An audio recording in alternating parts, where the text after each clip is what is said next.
Welcome back to our playthrough. So, let's see what we should do today. We have quite a bunch of quests to chase outside of the festival, I would say.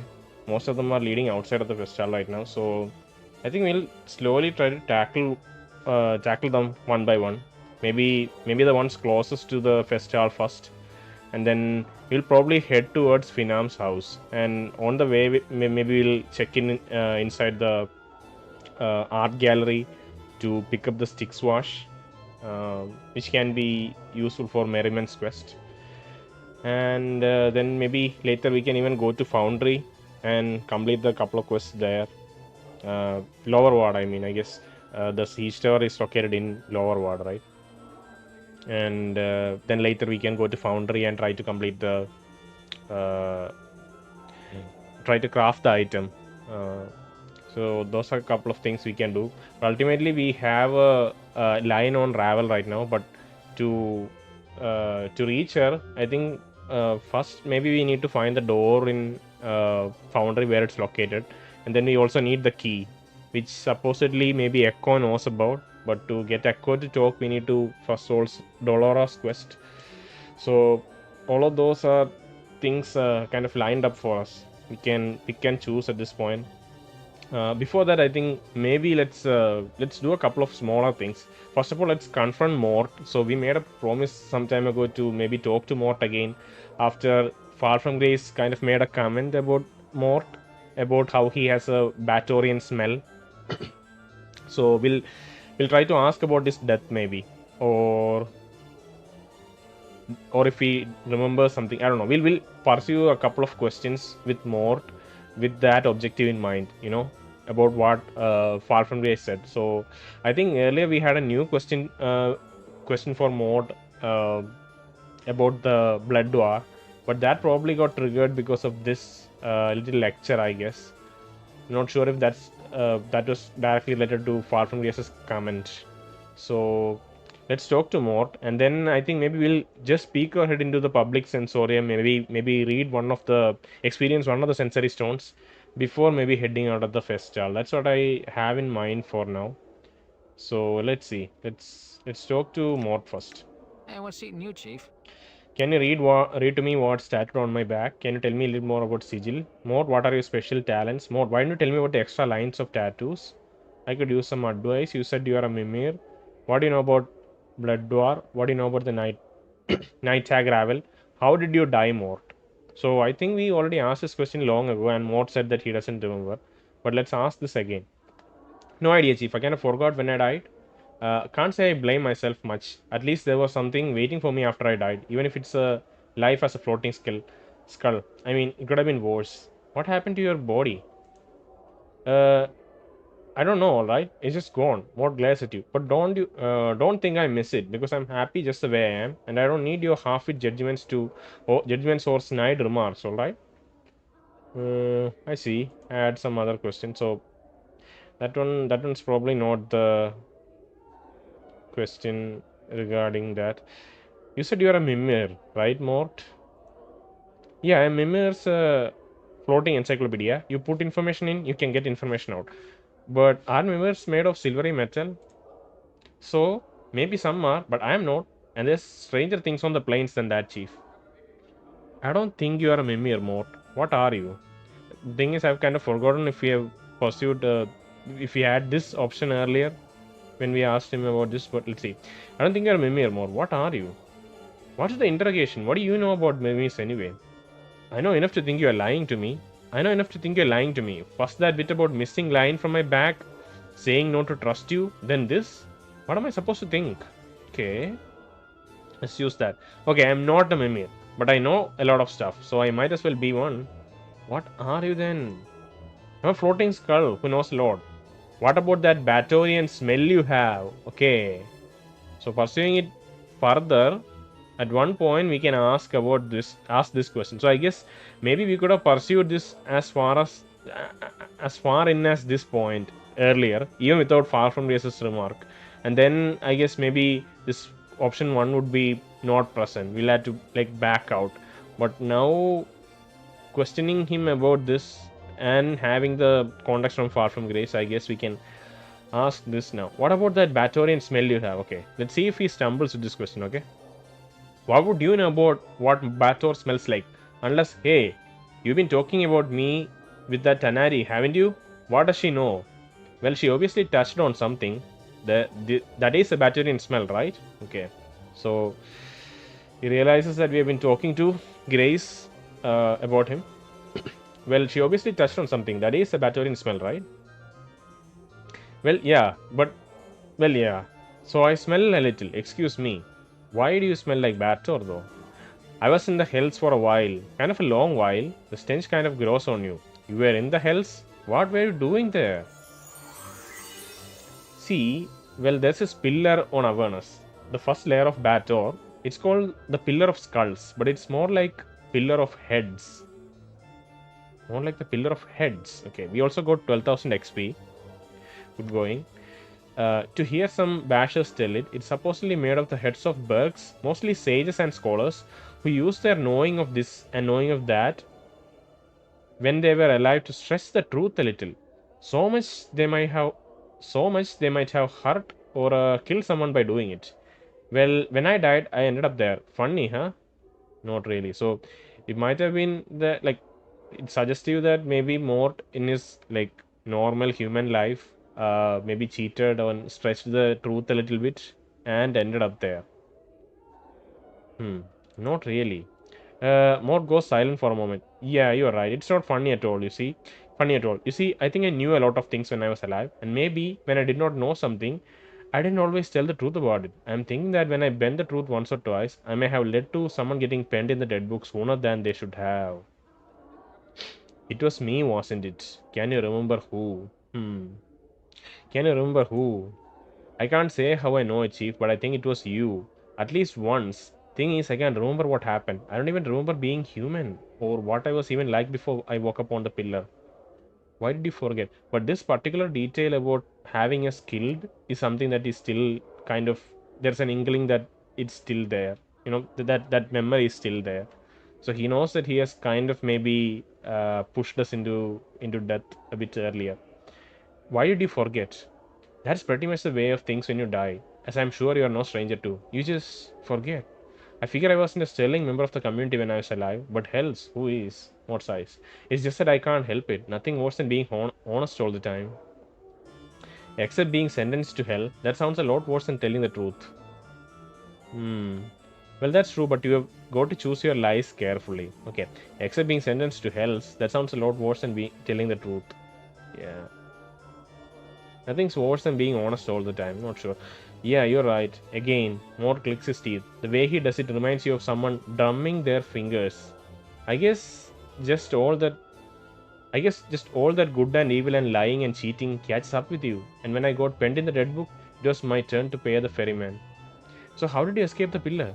Updated my journal. Well, you helped me, Chief. When you showed up at the pillar of skulls, I pushed my way to the front. My obvious know-how and charm attracted your attention. You knew that I was a head that knew the most. So I cut a deal with you. Deal?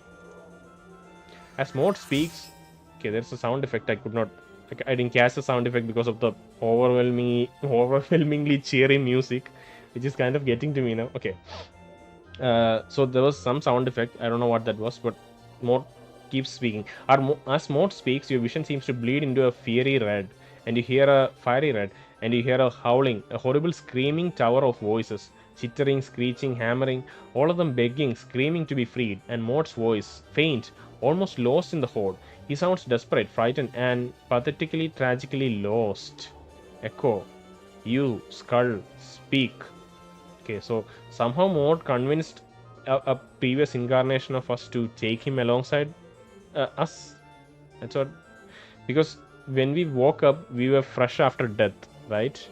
And Mort chose to hold back this extremely relevant bit of information from us so far. So I'm still trusting him because, you know, it seems like his nature is like it doesn't seem like he's a bad-natured individual. So we are trusting him still. But yeah, this is a very relevant bit of information that has been held back. Maybe it served no purpose in our journey, but still, you know, it would have been nice to It would have been nice if we knew that. Echo, you, Skull, speak. The howling voices fall silent, and you watch the tiny red-lined skull, its cracked features cast in hellish light, turns its eyes up at you. Blood and ichor stream across its features. Its teeth chatter, as if cold. Blood and ichor has streamed across its features. So it was a head when it reached there, and it just like rotted off, and maybe that's all the blood and ichor. I can help you. I know what you seek. All these heads, all they're knowing. Just please, I beg you, free me. Let me help you. I'll tell you anything, everything. Echo, will you? Swear it, Skull. Swear you will serve me until my end days, or here you will remain. I swear, I swear. Just please, please free me. I. You watch as Morte sickeningly swallows his pride among almost sickeningly sorry, sickeningly swallows his pride almost a tangible thing. I beg you, let me help you, please. Very well, I shall free you. Your vision slides as if you were moving, as if you are moving, and the howling, screaming cacophony begins again, in admirish horde of howls and catcalls and taunts and insults. The feel of your hands sliding into the filthy quagmire of the pillar, the biting of fangs, mandibles, and your hands locking around the tiny skull and ripping, tearing it from the pillar like an old scab. It is done. You look down at the bloody skull in your scarred hands, its eyes covered in ichor from the pillar, and its teeth chattering once, twice. It reminds you of a wailing newborn, helpless, and in the eyes of the man you once were, pathetic. And in the eyes of the man you once were, pathetic. You see, that's a very cleverly written sentence here, just interjected, just so that we don't have to see ourselves as this man anymore. But at least that incarnation was kind of cold and like unempathetic towards people. So he sees such a skull as just a pathetic thing and nothing more, which was his nature in his previous incarnation, right? So yeah, and the blood and ichor, it just might have been from the rest of the pillar. It seems doesn't necessarily mean it was leaking from his own flesh. Echo, I freed you. Now your life and your death is mine. Morte. Okay. He named him Morte. Did he say his name was Morte earlier? Don't remember. As Morte speaks. Anyway, it's fine. It's a smaller detail. Your vision swirls, the mist of the past drifting away, and Morte is still chattering on. We talked for a while, Chief, you and me, seeing whether the arrangement would work, and I think we both were really impressed with each other. So he invited me off the pillar, and I've kind of been with you ever since. Okay, so we know that he's probably embellishing the fact that we were both really impressed with each other. I mean, that's characteristic Morte, just feeling impressed with himself and kind of projecting it onto us. So what happened then? Well, I didn't know. I didn't know I'd lose most of the pillar's knowledge once I was out of it. I mean, how was I to know? I've never been off the damn thing, but you were pretty understanding about it. He was probably very pissed. You lost all the knowledge. You lost. It's funny that like every horrific incident that happens to Morte, he like see it in a positive light, as if it's a quality that's to be admired of him or something. You lost all the knowledge you had. You lost all the knowledge you said you had. Your vision swirls again, making you dizzy, and you feel your gut churn. You hear the cracking, snapping of bone and Morte's howls, howling in pain, screaming for someone to stop killing him, and your hand lashing out again and again, and your vision swirls, making you dizzy. You lost all the knowledge you said you had, so that triggered our memory again. You hear the cracking, snapping of bone, and Morte's howls, howling in pain, screaming for someone to stop killing him, and your hand lashing out again and again and again. Echo, damn you, Skull, you lied to me. I'll thrust you back in the damnable pillar and leave you to die there. There's a clatter of bone against what sounds like metal, a floor or a wall, and a skittering of teeth knocked free.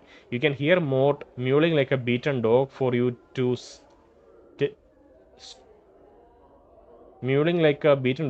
stop. I guess it's a stop. Know that your suffering on the pillar will be nothing to the torment I will make you suffer. Okay. So this was I had this curious, like, it's not a curious thought, I guess it's kind of a reasonable interpretation, or like a theory. It's probably not true, but in the sense, like Ravel wants us to know, like Ravel's main thing is that she wants to know what can change the nature of a man, right? And I'm wondering if she plays a more central role or probably only just a utilitarian role in the main story. Like maybe all the incarnations were trying to do was just to figure out what changes the nature of a man, and if we can bring that answer to Ravel, we'll get some reward. Maybe that ultimate reward is what we were looking for by becoming immortal, because we know that it was she who made us immortal, but she doesn't reward people until she's given the right answer to that question, right? So maybe we convince her that by making us immortal, we can kind of go through this journey and try to see if any of our incarnations can have a change in nature, right? So if that's the case, then this whole predicament has the Ravel has a more central uh, like place in this whole predicament, other than just a utilitarian role in some other larger story that's being played out. But we'll see. It's a very important, no, not important, I would say it's a very it's a relatable thing for most people, I guess. Like what changes the nature of ourselves. There are certain things about ourselves that's just like so ingrained in us that we can't push past that, right? Is there something like that so fundamental to us, so that even the newer incarnations can't resist that draw? It's a very interesting question, but we'll see. Uh, we'll see where the story goes. Hopefully, there's a lot more, and we can discover all of that. Echo. Know that your suffering on the pillar will be nothing to the torment I will make you suffer. Your vision swells, and Morte's cries ebb, fading into his chattering rhythm. So you realize I still had my uses, so I took up. So you realized I still had. So you realized I still had my uses, so I took up with you, and I've been with you ever since. So I guess we carried, like, if this is the final conclusion with our conversation with Mort back in the past, then it means that we carried him around just so that we can make him suffer. Like, and obviously Mort only conveys that in a different light, saying that we were impressed with each other, and so we still kept carrying, Nameless One still kept him around. Your vision swells, and Mort's cries ebb, fading into his chattering rhythm. So you realize I still had my uses, so I took up with you, and I've been with you ever since. Mort, what did I want from the pillar, and how long ago was it that I freed you? We still don't know how he ended up at the mortuary after we died. Maybe he came along with the rest of the like the rest of the, what do you say, the group of people who comes with us in the cart, right? Like the Farod will, like, whenever we die, we had made an agreement with Farod that we should be returned to the mortuary, I think. Was that it? Or was our agreement that the body should be kept safe? Either way, Mort should have maybe come along with that cart. And so when we woke up, then Mort was beside us, and he decided to, like, lie to us about most of it, because he knows, right? He knows this is our nature, that knowing that you're suffering on the pillar will be nothing to the torment I will make you suffer. So this is one of the final, like, conclusive words of that conversation. So he knows that if we tell the whole truth, then he'll probably if our nature returns to this, then he's supposed to suffer, right? So he was playing it safe for his own, like, survival, I guess. Mode, what did I want from the pillar, and how long ago was it that I freed you? More things for a moment. For as for how long, I don't know the exact count, Chief. Ages, I suppose. I've done all I could to help you each time, but more size. It's not easy. And as for what you wanted at the pillar, I don't know. Once you pried me off, I couldn't remember. Oh, that's wow. Okay, so maybe before we pried off Mort would have known what our intention was at and reaching pillar, but after he was pried off, he doesn't remember anymore. That's unfortunate. Uh, I've done all I could to help you each time. What do you mean each time? Did we always try to go for the pillar again and again? Mort, why didn't you say something when we were at the mortuary? Mort suddenly becomes defensive, because I never know who you are going to be. Some of your incarnations have been stark, raving mad. One time you awoke obsessed with the idea that I was your skull and chased me around the spire, trying to shatter and devour me. Luckily, you were crushed by a passing cart in the streets. Luckily, you were crushed by a passing cart in the street. Another good and lawful tried to thrust me back into the pillar because it's where I belonged. That's why, besides, no harms ever come of you not knowing. That's why, besides, no harms ever come of you not knowing. Okay. So another thing, just now that I'm clicking with this nature, right? Good and lawful. So that is also maybe the nature. Like our alignment may be our nature. So maybe there is a concept that, you know, if I am playing this game with my like fully immersed in it without like artificially making choices, then maybe every time I do, I'll always end up being the same alignment that I am. But seems like a different incarnations had different alignments and so had different natures in a sense. So that is also curious to know. And how long has he been with us? Wow. So he has been doing this play for a long time, I guess. Every time deceiving us, and that's probably many previous incarnations at some point realized that Morte was lying. Yeah. So you've stayed with me all this time? Well, yeah, Chief, I said I would. Morte always keeps his promises he poses. Well, most of them, hehe. There was this one chit on Arbrea who you suddenly realize that Morte's tone has changed. Past the joke, you realize he's trying to hide something. Something about why he's with you. Okay. Okay. So this is... I'm glad that we caught it. So yeah, it's not just that he keeps his promises. It's kind of scary, right? Like, why couldn't he just leave, knowing that after the first few incarnations he must have known that we always forget our past, right? So maybe the journals would allow us to track down Mort and kill him. That's maybe one reason why Mort wants to stay with him. But it seems like such a dangerous thing anyway. Staying close to him means the first time he reads the journal, he's just gonna destroy Mort, right? If he's in that angry state. But yeah, he's staying with us for some other ulterior motive, which is very... it's very interesting. So let's see. You suddenly realize that Mort's tone has changed. Past the joke, you realize he's trying to hide something about why he's with you. Mort, seriously, why are you still traveling with me? Chief, I said it's because I promised, alright? He looks irritated. What else could it be? I don't know. You didn't need to stick around after I freed you. Well, of course not, Chief, but I... And suddenly his tone of voice strikes a chord in you, and you know why he's remained with you all this time. You feel guilty because you led me to my death so long ago, isn't it? And you've been suffering ever since.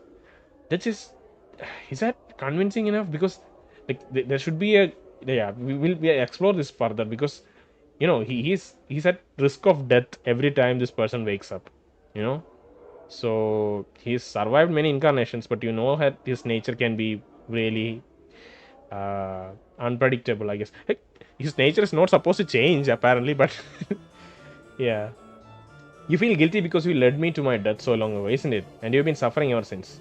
Come on, Chief. Me? Feel guilty? I'm Mort. No, I think that's it. When I came to free you from the fate you deserved, you couldn't help but try and help me. And when you could have left after I freed you, you remained. Because you felt indebted. Mort is silent for a moment looking at you. Maybe. You know what's funny? At first, I don't know what the feeling was. It kind of slowly eats at you. Maybe. You know what's funny? At first, I don't know what the feeling was. It kind of slowly eats at you. That's true. You rarely know what you're feeling unless you're like forced to confront it in like a questionnaire like this. You just go with it, right? Yeah, I see. And also, curiously, among all the people here, I think Mort is the only one that has a good nature in terms of alignment. He's the only one that's good, like aligned good. Was she good? I don't know. I think she was neutral. No one's evil. And even we are maybe chaotic neutral at this point. Or chaotic good? I don't know. I'll have to check. I mean, at first I thought it was a side effect of some enchantment that bound me to you, but after a couple hundred years I realized it was more than that. Something deeper. I just felt drawn, connected to you, somehow. Maybe it's all your suffering, Chief, your torment. I don't know. Maybe I felt I don't know, responsible for whatever it is I did. What if something I did brought you to this state?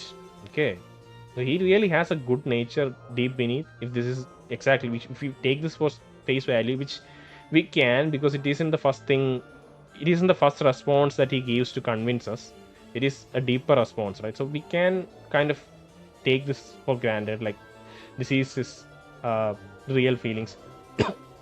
So he's good natured inside, and we know that like this sentence here, right? Something deeper. I just felt drawn, connected to you somehow. Maybe it's all your suffering, chief, your torment. We need to go back to that tattoo parlor, Fell's tattoo parlor, and talk to that guy. That guy knows a lot.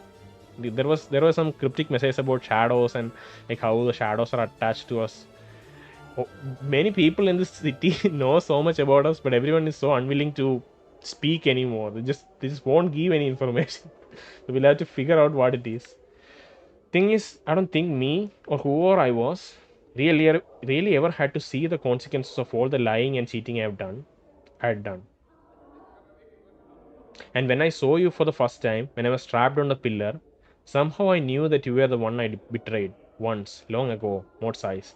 And that's all I know. Okay, so again, another crucial piece of the puzzle, or like a piece of the puzzle, we don't know where to fit it. That's Mort and how he cheated us long ago. We will have to see how much of a central role Mort played in bringing us to the state. Maybe it's just another, maybe more of a supplementary role in our suffering, or like whatever state we are in right now. Just like Ravel could be. Ravel could just be one utility that we reached out to. And Mort is another piece now, which we don't know how he betrayed us. If if his uh, if his guilt is really uh, justified, like if it really played a huge role in making us this mess. I see. Thanks for coming clean, Mort. Updated my journal. Another 12,000 XP. Strength increased, dexterity increased, constitution. Holy, what the hell? That is like the biggest bump in stats that we've gotten for a single quest. Connecting with Mort. Nah, don't thank me. More size, and you're surprised his voice seems stronger somehow, more confident. Some of the cracks and fractures in his skull have vanished, as if healed. Nah, the thanks is all to you. I feel like I just had a plain mood off my shoulders, so to speak. So maybe all the stat improvements were for Mort. You can check that later. Mort is already kind of a incredible tank, so yeah, we'll see. I had some other questions. Okay, so that was a really good conversation, and another piece added to the jigsaw puzzle that we have in front of us. Oh, so many people level. Trust the skull. Discover the truth of why Mort is with you. Nice. We got an achievement. I'm sure that it doesn't show up in this stream, but we got a Steam pop-up saying we got an achievement. Trust the skull. We trust the skull. He's our best friend so far. So everyone's leveled up. Let's look at the stats for a second to see who's got all the extra strength and stuff. Let's see. It's probably more. Thing is, I don't remember. I don't remember. Let me see the combat logs. Maybe that shows us. Strength +4, dexterity +2, constitution +2. So I'd assume that this is for Mort.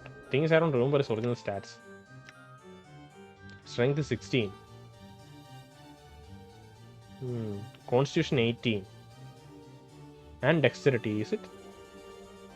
Dexterity, constitution, and strength. Okay. So we have kind of buffed our friend here by letting that weight off his shoulders. So he can breathe easy now.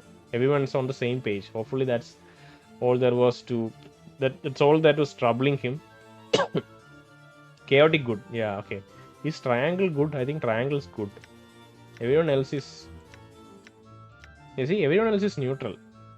Most people are chaotic neutral, I guess. Anna is chaotic neutral. Ignis is chaotic neutral. She is lawful neutral. Dacon is also lawful neutral. Okay. Yes. Let's level up some. Level up the other members. Points left. Thief skill. Ignis 2 hit points. Okay. Except. What about Dacon?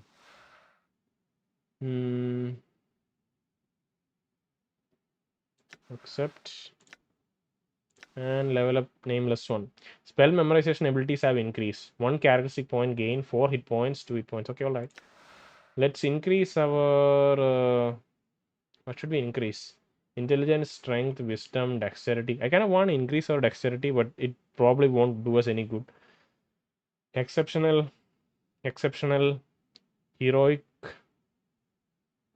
Intelligence is heroic.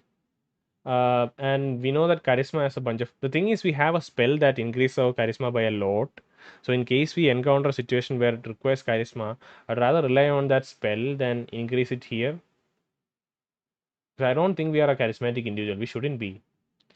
I mean, we canon nameless one should be because he can get a lot of followers, right? So he should have been a very charismatic individual, at least for uh, certain types of people. So yeah, but that makes sense in that way. That makes sense. But let's go with kind of want to increase these stats to maybe 10, but feel like it will be so purposeless doing that. Let's increase our intelligence to 18. Next level onwards, maybe we'll start investing more into charisma and constitution. 18 is genius level intelligence. Isn't there a legendary level? Yeah, I think 19 is the highest, which surpasses that of mortal men.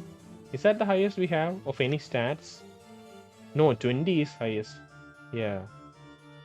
That's Ignis's constitution, obviously. And Ignis is extremely intelligent, of course. He has very little charisma, you think so? He had that lover wait outside for him for ages. And then once they met, they just didn't speak a word, and he just like consumed her, subsumed her into his body.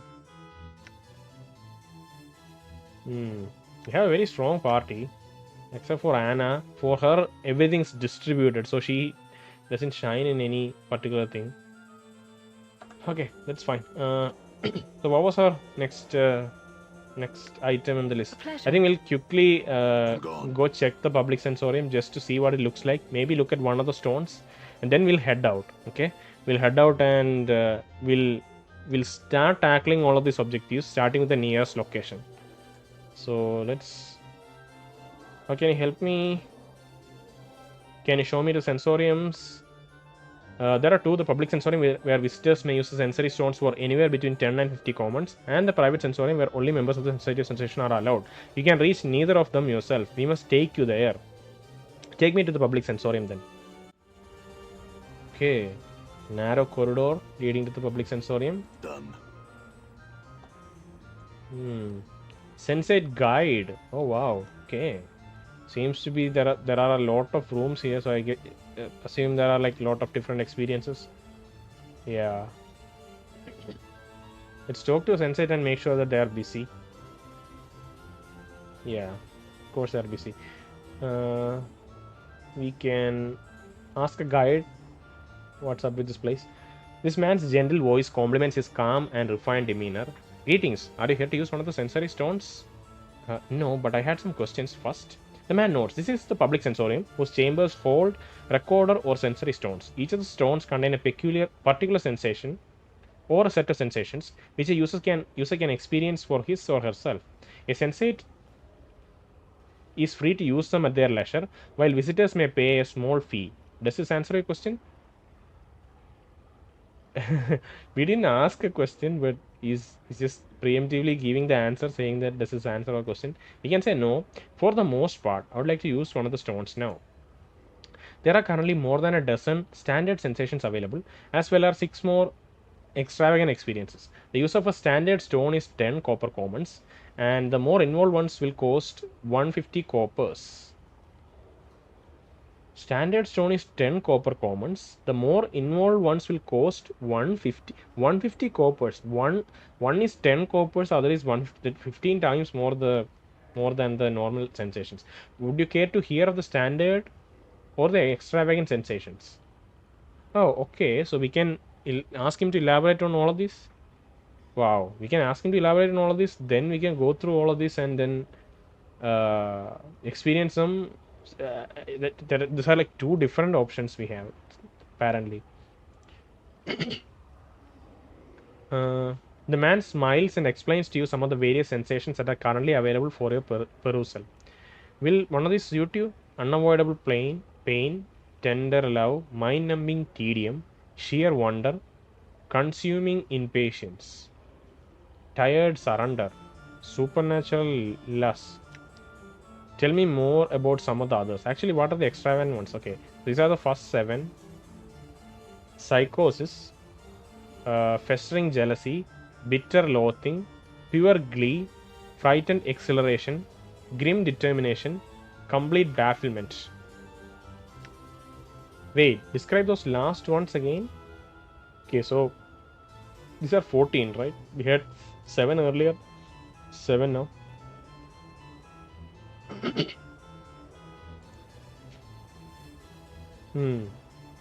Okay. Actually, what are the extravagant ones like? The man nods, smiling, and explains the more involved sensations. Will one of these YouTube? Horrible regret will do. Shock and a rise to seething vengefulness. Slowly dawning horror. Indescribable frustration. A vastly important secret. Lycanthropy. Okay. Actually, you can tell me about the standard ones. Lycanthropy.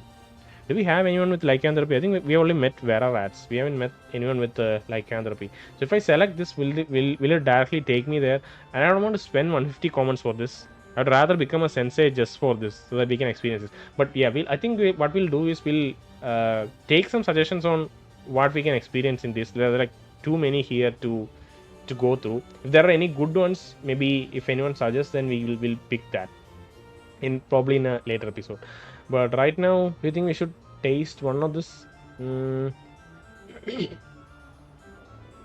Okay, let's do lycanthropy. That seems to be the most straightforward one. Lowest 50 coppers. So it's only 50 coppers. It's 150 coppers. I guess one stands for just one experience, 50 copper each.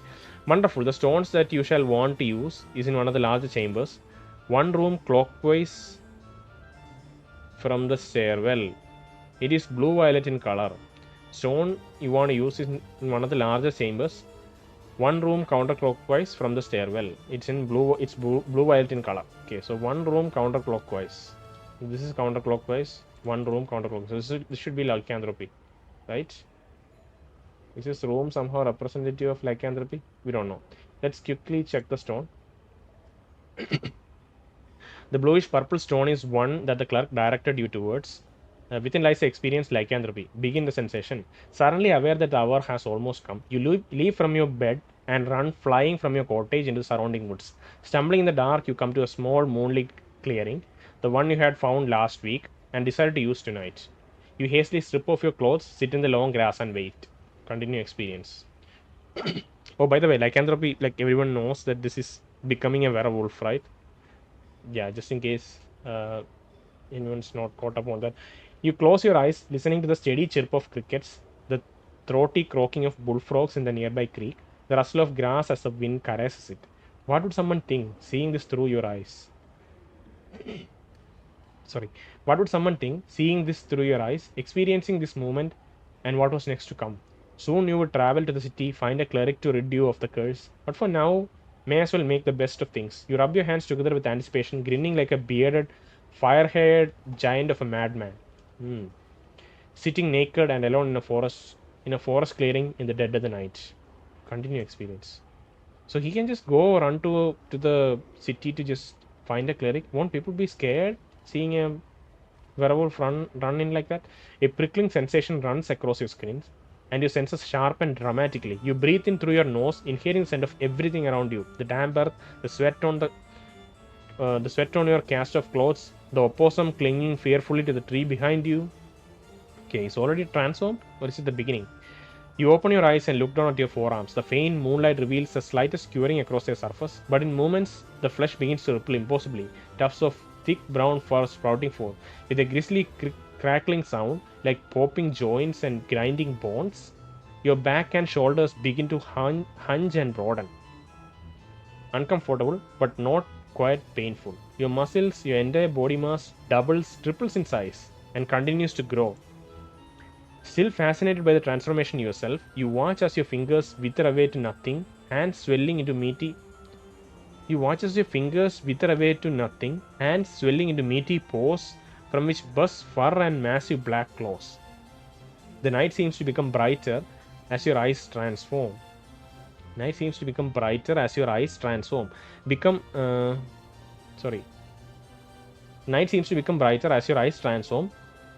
Become accustomed to the darkness. A wide muzzle comes into view, and you touch your wet, snuffling nose delicately, chuckling to yourself. Next time you think, you'll have to stare into a mirror or a pond as the curse takes effect. Watch your face warp and change, losing its familiar shape to become a bear's. Oh, it's a bear. Okay. Lycanthropy can also be a bear.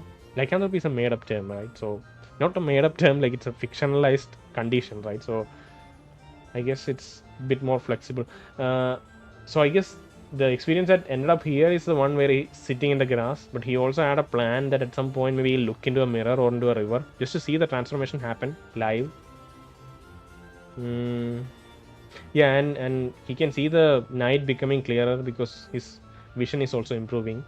Continue experience. Soon it becomes difficult to concentrate upon anything but your more basic urges. Food would be good right now. Yes, food.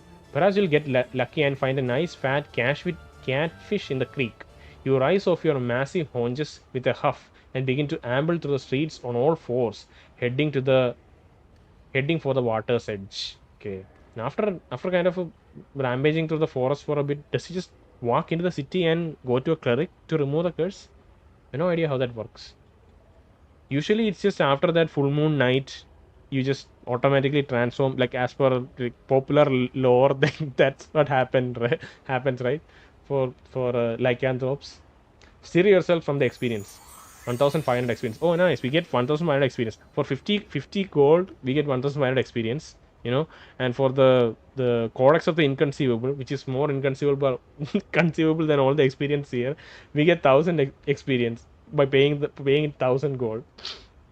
Okay, the experience seems to have stirred some long forgotten, vaguely similar memory in your own mind. You feel as if you have gained something from using the sensory stone. Okay, maybe we were also a lycanthrope in one of our previous incarnations. That was quite nice, nice, quick. But that was a extravagant experience, right? That's one of the extravagant ones.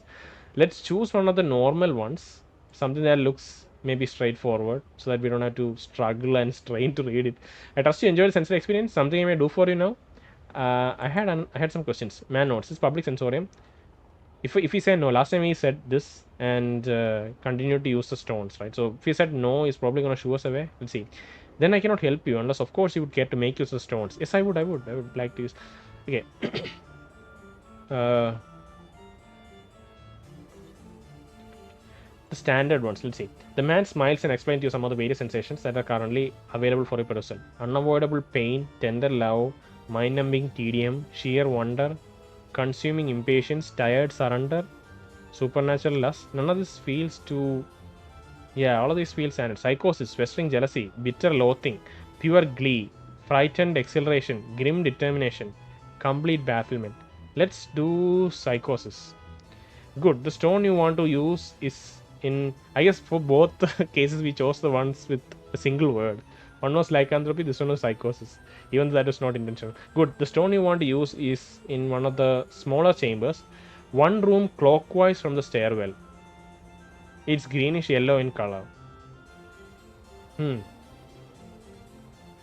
How did we end up choosing rooms that are like adjacent to the stairwell? That's kind of creepy. There are so many rooms here, but we ended up choosing the ones here and here, I guess. This is light green. I don't know. Maybe it means it's kind of difficult to distinguish the colors. Is this light green? All of this kind of look greenish, more or less. Let's see. This is psychosis. Okay. This greenish yellow stone. Oh, wait. I think the stone is supposed to be greenish yellow. Okay. Is this stone going to be different? Yeah, this is a blue, a light aqua kind of blue. This is purple again. Okay, so small room and the color combination of the stone would be sufficient, I guess. Plus, they'll also number the rooms. So they'll say that it's third from the left, or like counterclockwise or clockwise from the stairs. Okay, anyway. This greenish yellow stone is one that clerk directed you towards. Within lies the experience psychosis. Begin the sensation. The experience is a strange one, very disturbing. You're the you're the point of a knife pressed to someone's throat, your hand clammed over their mouth, and breath hot and heavy in their face. Okay, we are facing him, not behind him, I guess. You have the point of your knife pressed to someone's throat, your hand clammed over their mouth, and breath hot and heavy in their face. Yeah, we are looking towards them. You begin to stab them slowly. The knife dimples their skin, eventually breaks it. There is a hot rush of blood over your forearm. Sound of strangled respiration, a horrible sense of perverted glee, and it is over. Okay. We punctured his lung, apparently. Steer yourself from the experience. 750 experience. The experience seems to have still some long forgotten, vaguely similar memory in your own mind. You feel as if you've gained something from using the Sensorium. So all of these experiences, maybe they are good, maybe they are horrible. Like, at least both of the ones we have experienced so far are kind of grim in one way or another. But this we seem to be familiar. I guess it's just a generic sentence for every sensation we're going to get, where they say that it's something that we experienced some time ago, long ago. I mean, we have been living for like 300 plus years, right? So it's only natural we've experienced so much. It's quite short and to the point. I like that. We have 3 or so large sensations, I guess, and like the rest of them are like smaller ones. Yeah, I think we'll back out of this place for now. Both of these were quite nice, but we'll not indulge too much now. We'll maybe come back here later. And if we get any suggestions for any particular ones which are quite nice, then maybe we'll check them out. But it seems like they're like short 1 or 2 paragraph things, right? So it's not a big deal. I don't think there'll be too like things that are too missable, like too unmissable in any sense. Sorry. Okay, I think we have time for one more excursion now. So I think what we'll do is, so this is the apothecary shop, right? I don't think we have anything there. This is the brothel of slightly intellectuals. We can talk to Echo, but I think we need to proceed Merriman's quest. So that's kind of the one thing that we can.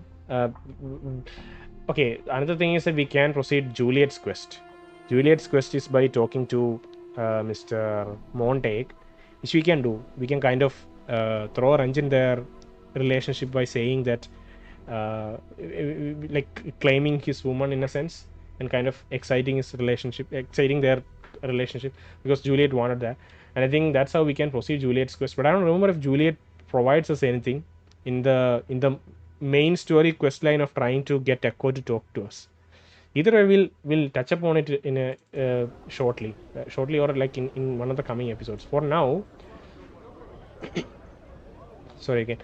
Yeah, for now I think we'll head towards the art gallery and try to steal Styx wash ice, right? And then we'll head towards Finam's house. And yeah, you can see this is a 5-sided house. They mentioned that this is a 5-sided house, so these are like 2 pentagons connected with each other. But yeah, those are the 2 things that we are primarily going to focus on. But before that, I've been thinking of stealing things from Rishika for a long time, and I don't think we have. She'll beat him senseless. Yeah, she's probably in our list of people to kill later. But yeah, let's try to steal something from her, since Anna might be able to do that. Let's see. We have bumped up her skills a bit to see if this will work, because most of the items that are left are kind of really costly, and I don't think we'll be able to successfully steal them, because as the cost of the item goes up, it's probably harder to steal, right? There's probably some mechanic like that in the game. I've been buy something. Yes, I am. Okay, weapons and charms, exotic items.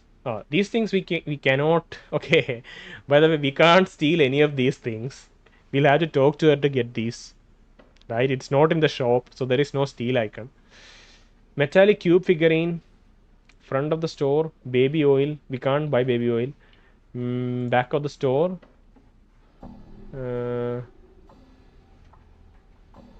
Oh, there's nothing in the back of the store. So there is metallic cube figurine and baby oil. That's the only 2 things left.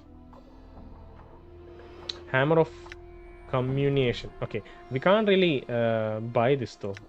Sorry, we don't really have a use for this though. Nobody can use it. See, no one can use it.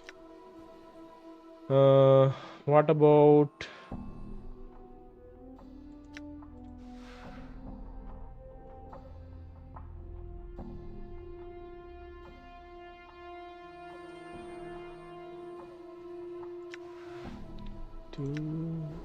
Heart of the Forester. Usable only by evil and neutral characters.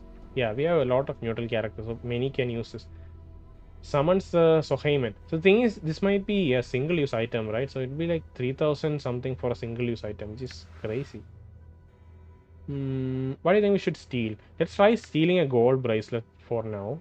It will pick Anna and we'll say gold bracelet and steal. Did she steal that?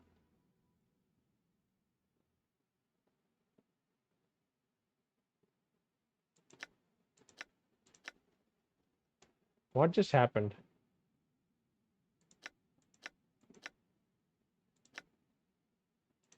It's kind of confusing what's happening. Is her inventory full? Maybe that's the reason we can't. She can't steal anything. Let's go back to buy sell and sell a bunch of things, right? Let's sell gold earrings and silver bracelets and all of those things.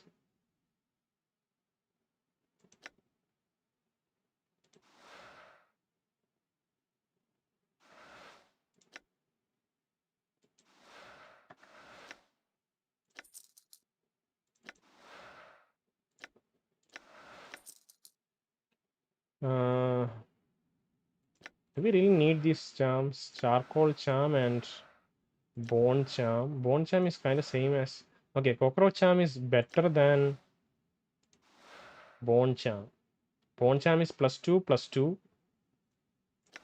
and resistance. This is +4 +2 and 10 resistance. I don't know. I don't really care at the moment. So let's just sell bone charm. Okay. Are we getting money?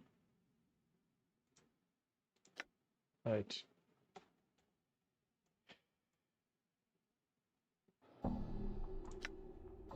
Done. We should have gotten a bit more gold now, right? Where can we see the gold? 5,500. Okay. Let's try once again to steal. I got a bit confused in that menu. So let's say we are trying to steal, right? We go down, we select gold bracelet, right? And we click on done. Okay, we have to click on done. I guess that's why. So we choose Anna, we choose gold bracelet, and we click on done.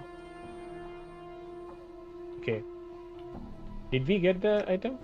Maybe we got the item? Okay, I have no idea how this bloody thing works. It just hears you. Yeah, it seems we didn't get the item. Let's see again. Yes, I am. Weapons and charms. Let's say this one, tier of salary due. So we steal this, right? Oh, we have to click on the steal option.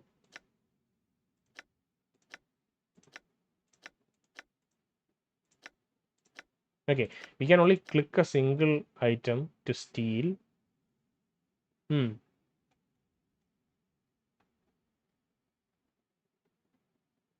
can't really steal. This is the highest cost item that we can attempt to steal.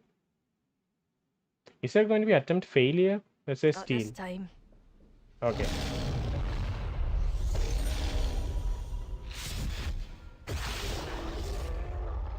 Standish, improved strength. Standish also kind of aggroes towards us, I guess. So if we attack Vrishika, even in the name of like freeing Standish, Standish is going to attack us. Okay, I think that did not work. So let's try to steal something simpler. Let's see. Something less expensive. Weapons and charm. Let's say we are trying to steal the gold bracelet, right? We're going to get it for 399. So we go down, select gold bracelet, right? Select Anna and steal. This time. Okay. She can't. She doesn't know how to steal. Oh, damn it, Anna. Alright, we'll come back to Rishika later. I don't want to deal with her now. Done. Let's quickly go to the art gallery and just kind of refresh our memory on how to get Styx wash or like Styx eyes from there. So this is Styx eyes. Done. Several shards of black crystal or ice swirl within the freezing wind that this ornate pedestal gives forth. Each shard looks razor sharp. Touching or grabbing one could be perilous. A placard on the pedestal reads, "Dark birds of Orcanthus. Touch one, grab one, catch one in your frostale mug." Okay.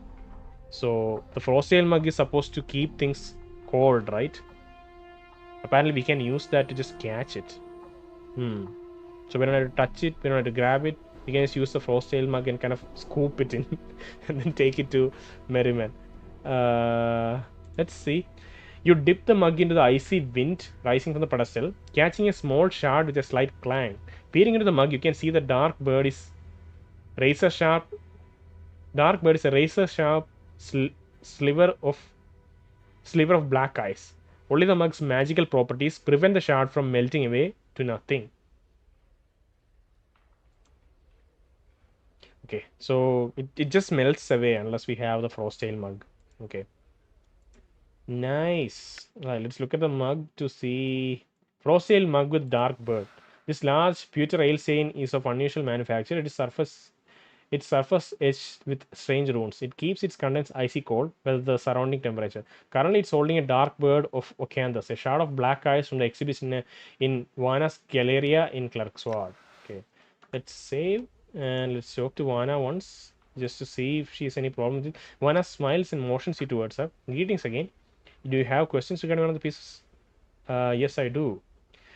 Dark bird of Ocanthus. All of them are chipped away from the great magical sheet of black, infinite ice that rests in the black belly of the plane of Ocanthus. Infinite ice. Magical sheet of black. Vana pauses, tapping her chin. It is said that this sheet of ice is the final destination of the river Styx, and that recollections of all that have plunged in the Styx's memory destroying waters still lie frozen within the ice. If he died in drowning into the Styx, then yeah, we'll end up in that glacier at some point with all our memories kind of settling there. If the waters of the Styx destroy one's memories, would this ice from Ocanthus do the same? I could only assume so. Yes. Okay. Doesn't she realize that it is taken from her museum? I guess she doesn't care. All right. So we have that in our pocket. We'll take it to Merriman later. For now, let's head towards the house here, which is the house of Finam the linguist. I think this is the house. Yeah. So this is Finam the linguist. No, it is not here. Where is that book? Hopefully we have we still have the book here. Finam's book. This is a research journal of linguist named Finam. Let's take it back. I think it'll be useful now. Okay. Finam glanced your way, frowning. Choose to grace your home once more, have you? What is it you wish from me this time? I had some questions. I would have you know that I am a scholar and a linguist, sir. While I happily entertain any questions regarding my field of study, language, and the like, I can be of no help to you in other matters. Unfold the Dodecahedron to a page with the writing on it and ask if you can translate it. So the thing is, I guess this journal is like not journal, his diary that we found from one of the rooms in the brothel of Slighting Intellectual Lust isn't really. It's just like maybe just environmental storytelling. It seems it isn't that relevant to the quest. Maybe if we ask this question, he'll just bring it up and say that he wants his journal back. I don't know. Let's see. Unfold the Dodecahedron to find a page with writing on it and ask if we can translate it. He takes the unfolded Dodecahedron in his hands and examines it closely. This language is a long dead one, known to virtually no one. I believe my father, a linguist like myself, knew this language and may have been the only man sigil at the time that could understand it. I recognize it from his notes, but I cannot translate it. Do you have those notes still?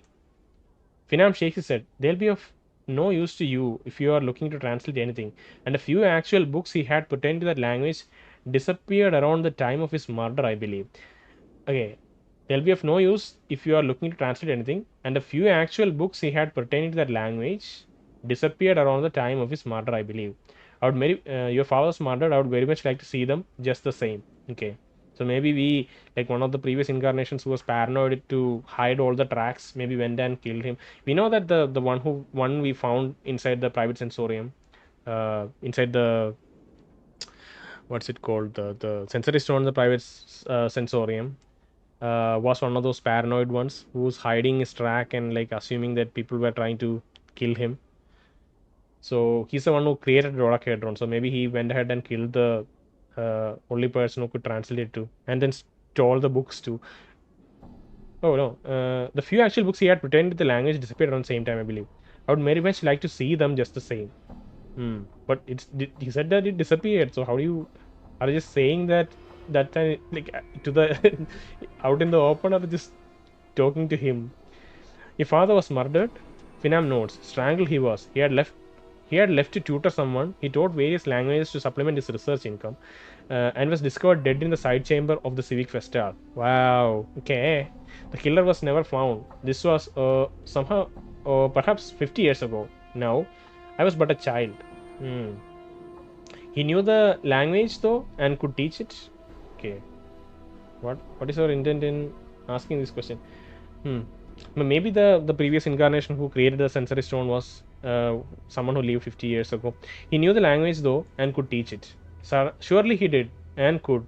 Where he alive today? My father was said to be a great teacher. Finam sighs sadly.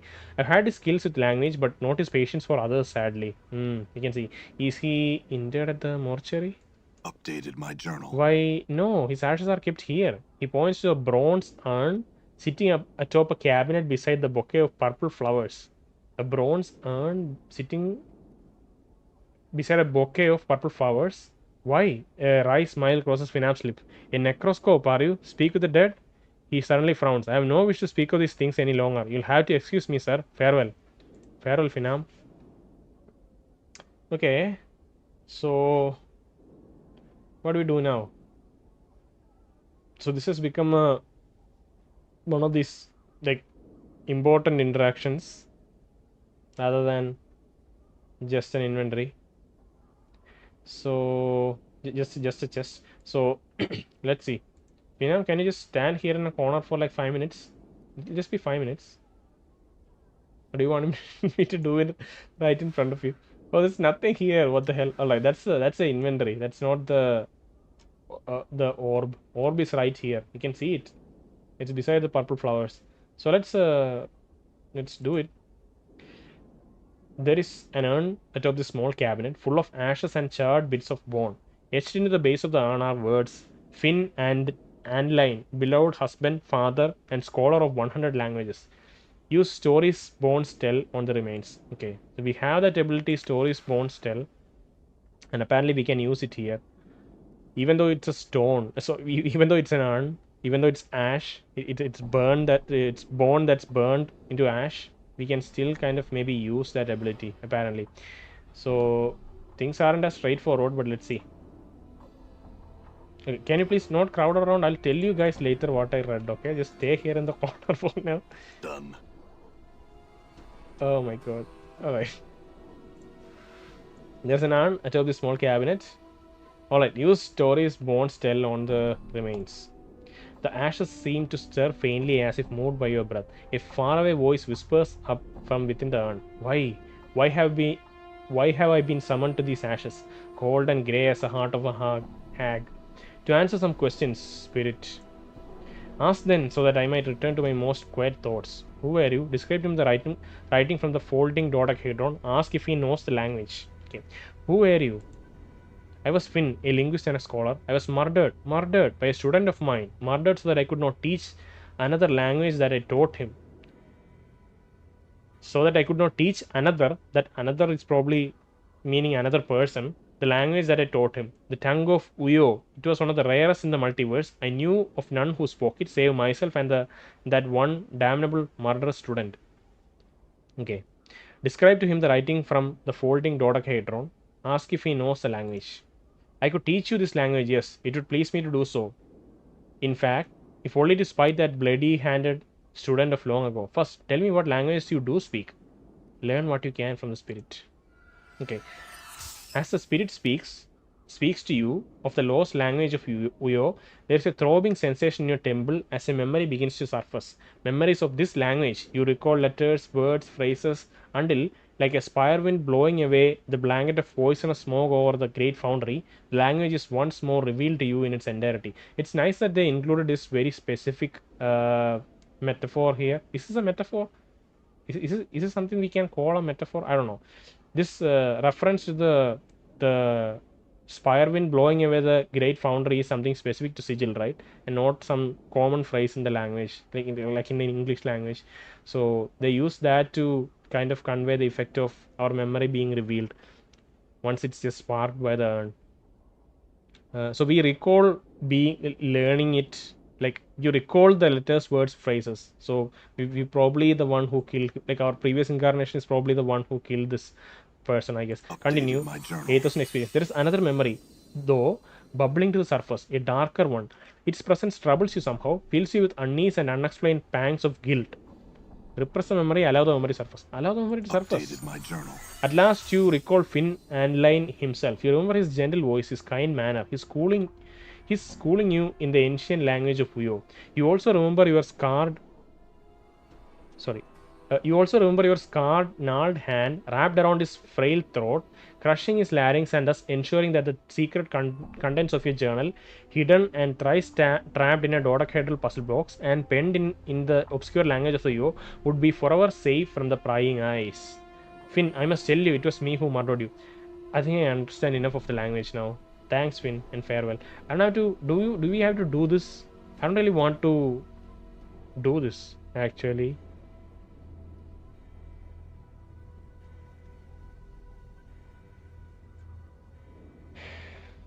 It was me who murdered you. I think I understand enough of the language now. Thanks, Finn, and farewell.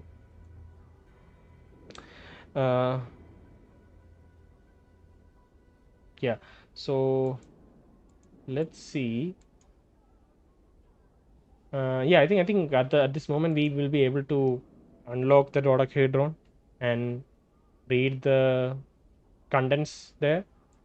So, I'm unsure if we should indulge in that at the moment. It's already about an hour. We have this episode is almost an hour in, so wondering if I should commit to that now, because if it's a heavily relevant journal, then you might need to read it like properly and not in a hurried way. Let's get out of his house, by the way. I know that this person is like running around.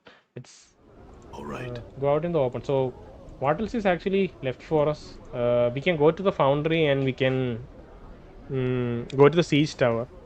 So I don't know, I think we'll find a nice cozy spot and let me see. I'll maybe take a break and I'll maybe take a break and come back and read the journal, or maybe we'll stop the episode depending on how it goes.